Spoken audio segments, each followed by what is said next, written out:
It's 2025. Retail sales are down. The market is struggling.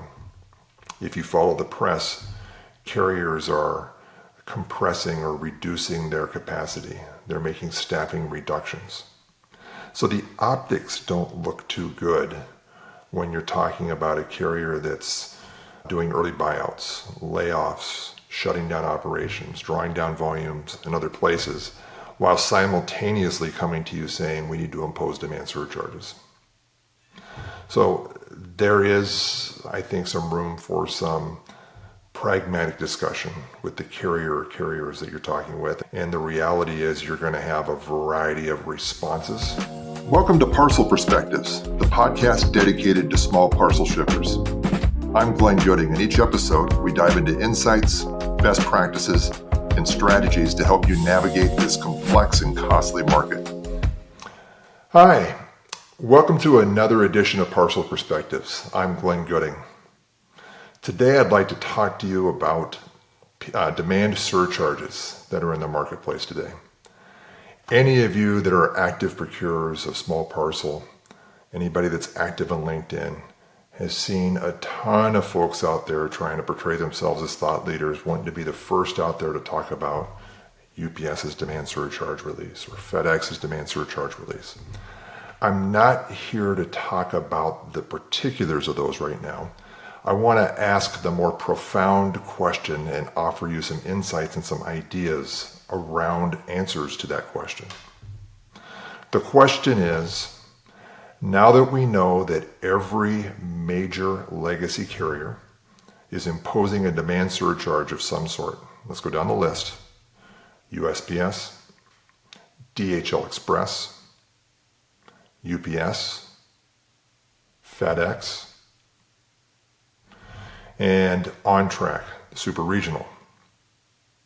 They're all imposing demand surcharges of some sort, some methodology, some more complex than others.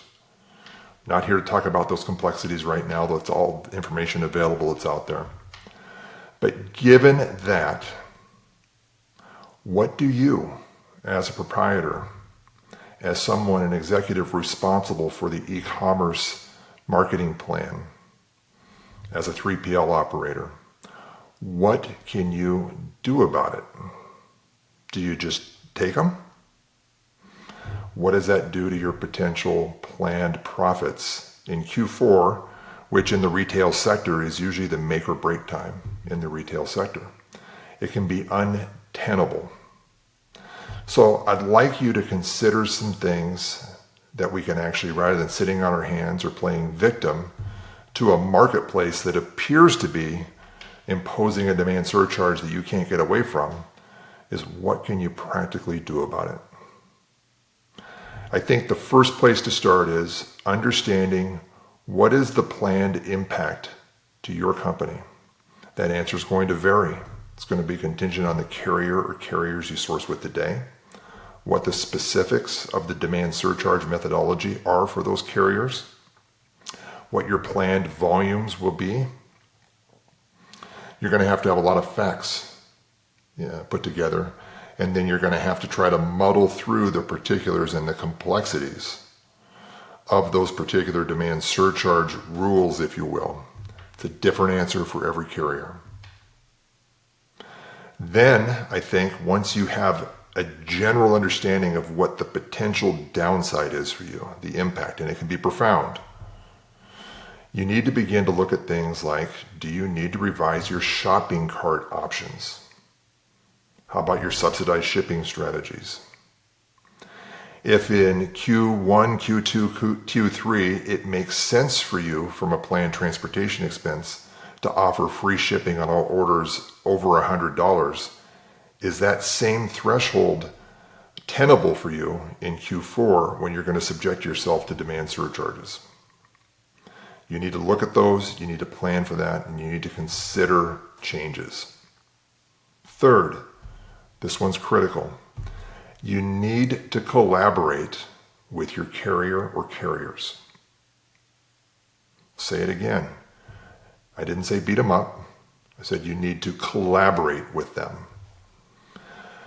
I'm going to be the first to tell you, in my experience of 4 decades of being in this space, one place that the carriers consistently fall short of is having a consultative, collaborative partnership with their customers. You have to force that. You can't wait for it to come to you. Some things to discuss with them. Is there a way for you to more efficiently align with that carrier for this time frame? So let's stop for just a quick second. Are demand surcharges bad? From a cost perspective, they are. Are they practical to some degree? Do they make sense to some degree? I would say to some degree, they do make sense.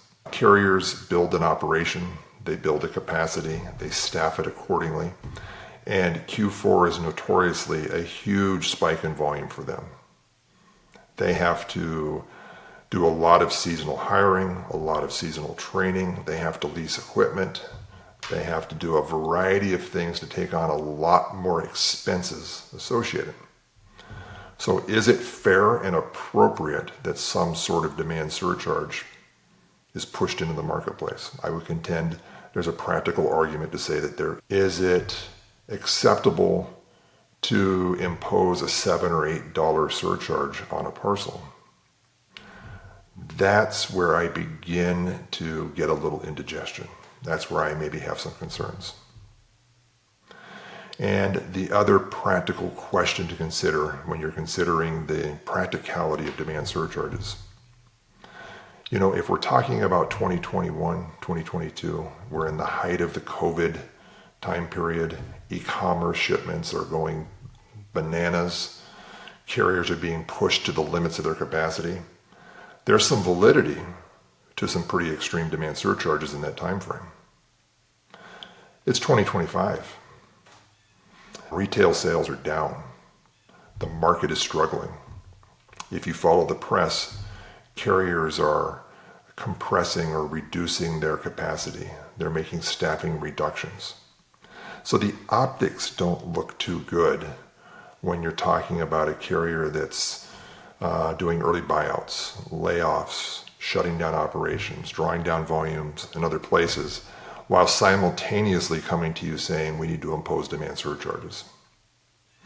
So there is, I think, some room for some pragmatic discussion with the carriers that you're talking with. And the reality is you're going to have a variety of responses. Some of those may be similar to talking to a brick wall. Some others may be a little more responsive and a little more intelligent with how they want to handle that with you. But collaboration will be important through this. When I talk about efficiently aligning with a carrier, some things that might be able to be done. One is, can you plan and forecast volume by week, by day of the week for the carriers? Can you offer volume early?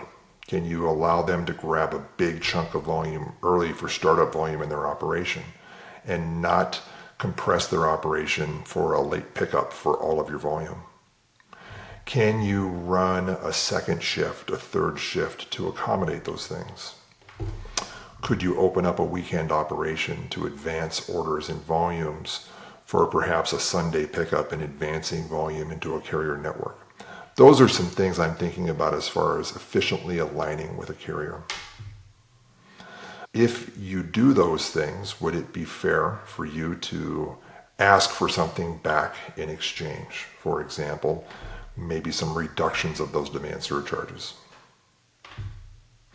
Additionally, number 4, understand the terms and conditions of your carrier agreements. Specifically, the performance standards or the spend levels that the carriers are holding you accountable. If you're with the USPS and you have an NSA, you're held to a volume commitment. If you're through FedEx, you're held to a spend called an earned discount. If you're with UPS, you're held to a portfolio tier incentive. Again, tied to additional discounts on a 52-week rolling average. Right? The practice of these carriers is to build contracts that make it very painful for you to consider stripping volume away. So they want all of your portfolio. And for the audience that's listening to this, some of you are single sourcing today, and you're bound by that today. Others of you may have ripped the Band-Aid off and you're dual sourcing or you're multi-sourcing today.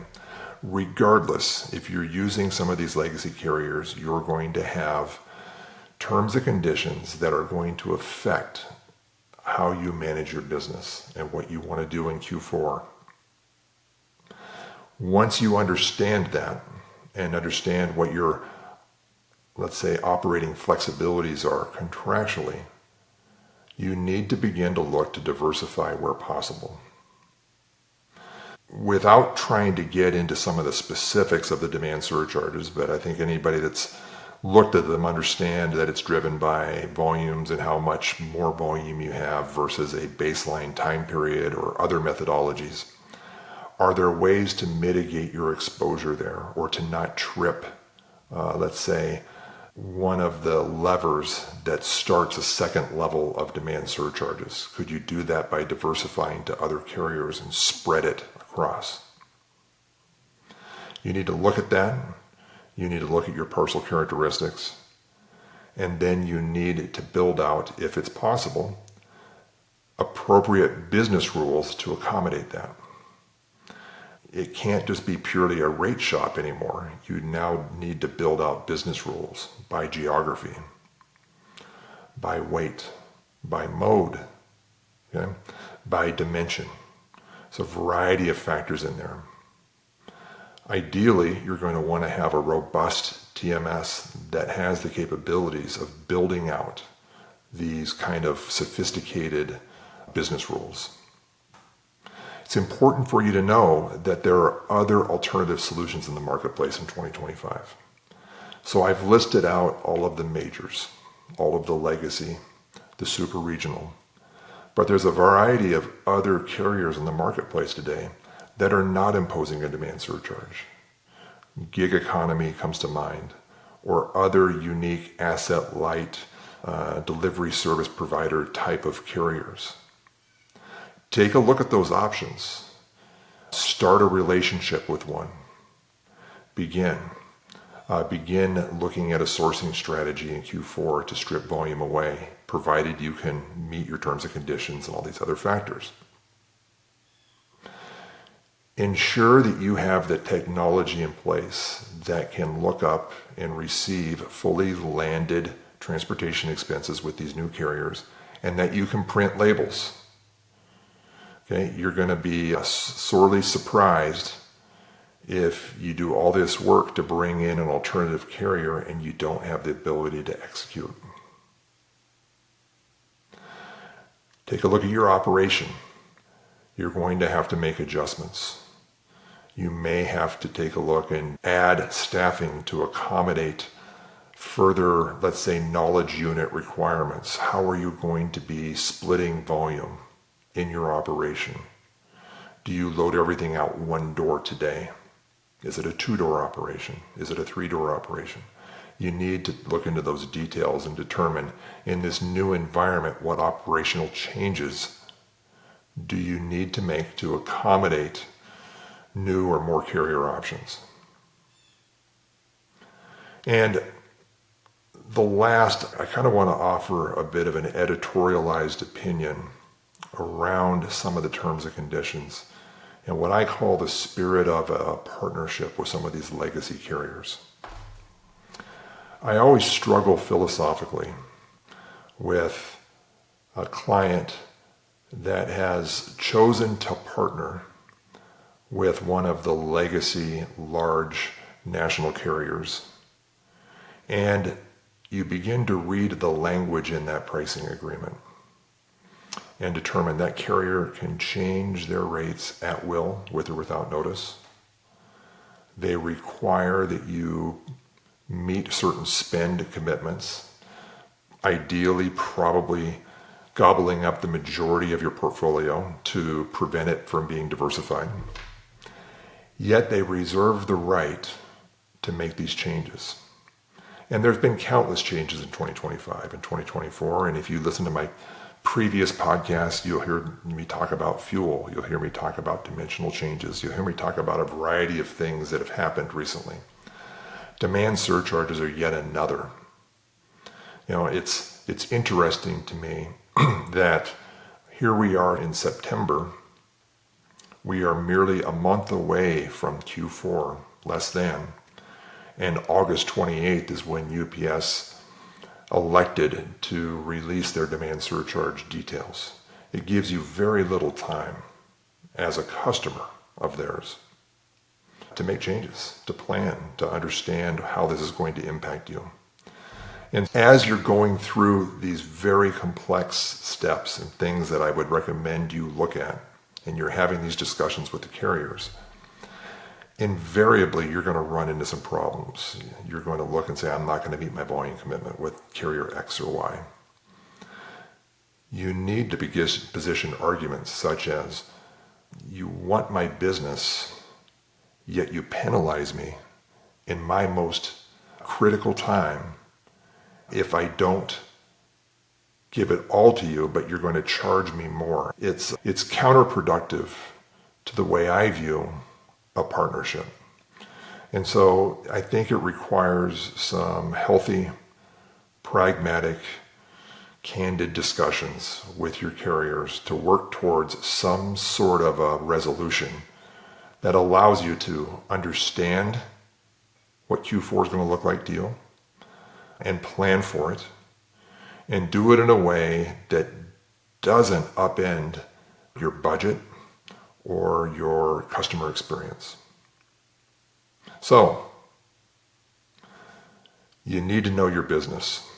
You need to actively collaborate with your carriers you partner with. You need to revisit your marketing strategy, your marketplace strategy, your shopping cart options, your subsidized shipping strategies. You need to understand forecasting. It's a lot of work here. You need to understand how you perform within your carrier agreements. Critical things, not a lot of time. But I hope you find it helpful. There are things you can do with demand surcharges. Don't sit back and be a victim. And by all means, if you need any assistance, reach out to someone who's qualified, who's an expert in this field, that can help you with these very complex things. Thanks for listening. Appreciate that. I appreciate you catching another episode of Parcel Perspectives. And I look forward to the next one with you. Take care.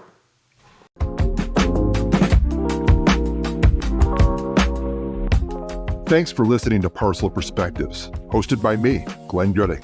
I've been in the small parcel space for 37 years, starting with a deep and broad background working for one of the major carriers as an operator and industrial engineer, later managing pricing at the highest level for the largest, most complex shippers in the world. Since then, I've been a national thought leader and worked to help drive strategy for clients from Fortune 50 companies to startup e-commerce businesses, helping them more competitively align in this complex and expensive market. If you enjoyed the show, please subscribe and share with friends.